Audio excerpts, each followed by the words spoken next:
দর্শক, দেশব্যাপী বিক্ষোভের ডাক দিয়েছে কোটা আন্দোলনকারীরা এবং আজকে কিন্তু প্রেস ক্লাবের সামনে সেই বিক্ষোভ কর্মসূচি হওয়ার কথা রয়েছে এবং সেই বিক্ষোভকে কেন্দ্র করে দেখতে পাচ্ছি বিপুল পরিমাণ কিন্তু পুলিশ মোতায়েন করা হয়েছে। এটি প্রেস ক্লাবের সামনের দৃশ্য দেখতে পাচ্ছেন, পুলিশের অসংখ্য পুলিশ কিন্তু মোতায়েন করা হয়েছে এবং পুলিশের যে সাজাও যান রয়েছে সেই সাজাও যান কিন্তু প্রস্তুত করা রাখা হয়েছে। দর্শক, আজকে কিন্তু দেশব্যাপী বিক্ষোভের ডাক দিয়েছে শিক্ষার্থীরা এবং বেশ কিছু জায়গায় কিন্তু শিক্ষার্থী ইতিমধ্যে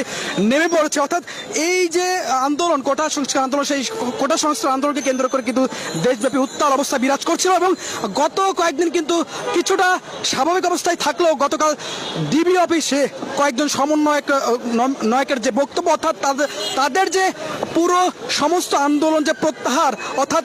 এই বিষয়কে অন্যান্য সমন্বয়করা বলছেন তাদেরকে জিম্মি করে রাখা হয়েছে এবং জিম্মি করে তাদেরকে জোর করে বক্তব্য প্রদান করানো হয়েছে এবং তারই প্রতিবাদে কিন্তু দেশব্যাপী নতুন করে বিক্ষোভের ডাক দিয়েছে শিক্ষার্থী সমাজ, অর্থাৎ আন্দোলনকারীরা কোটা